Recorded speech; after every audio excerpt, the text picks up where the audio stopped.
The Bengals offense can be even better in 2025 based off of something completely outside of their control, and in this video, I'll explain the volatile trend that looks like it's going to be back in Cincinnati's favor.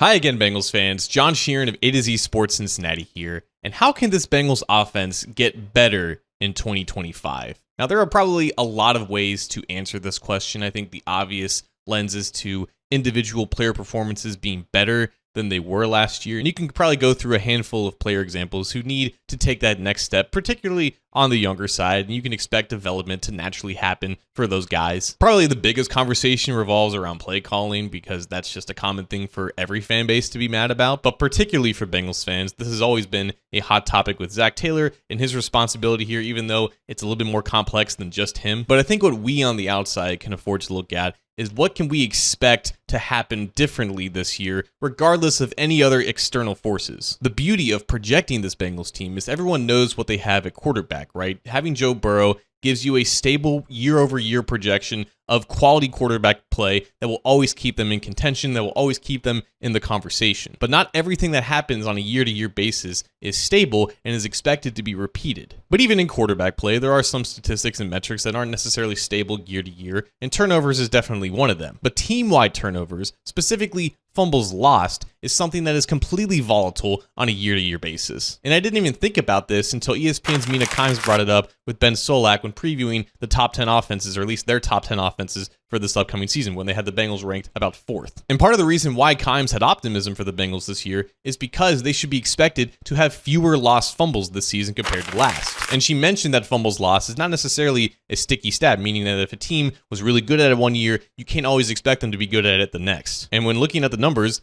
this is absolutely true, specifically looking at it from a Bengals lens. Because the 2024 Bengals were tied for 29th in fumbles lost last year with 13. Only one other club had more fumbles lost than them. And the year before, in 2023, they had only lost 2 fumbles, which was first in the NFL. That is 11 more turnovers one season compared to the next. It's basically over a half a game. And something that was even more interesting were the seasons prior to 2023, and it really gave you a perspective of how much the Bengals were due for a season like 2024. Because in 2022, the Bengals were 4th in the NFL in fumbles lost with 6, and they were tied for 9th in 2021 with 7. And then in the previous 2 years, again, they were on the other side of the spectrum. In 2020, they lost 13 fumbles, which was 29th in the NFL, and in 2019, they lost 14 fumbles, which was 28th in the NFL. And those were the first 2 years that Zac Taylor was head coach. When you look at a 6-year sample size and the team was top 10 in 3 of those years and then bottom 4 in the other 3 years, it pretty much seals the deal about volatility. Oh, and just for good measure, in 2018, which is the year prior to Zac Taylor getting hired, they only lost 4 fumbles, which was first in the NFL. And I think what makes this case even more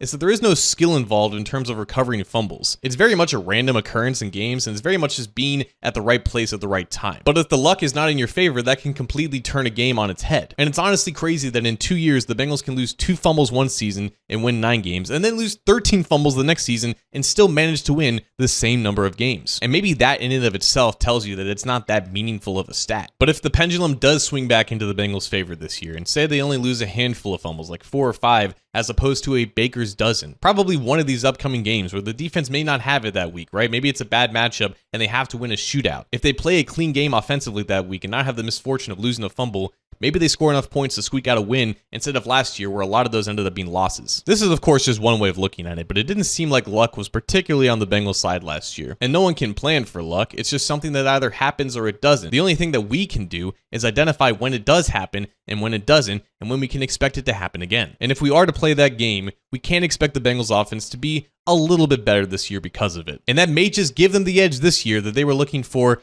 all of last season.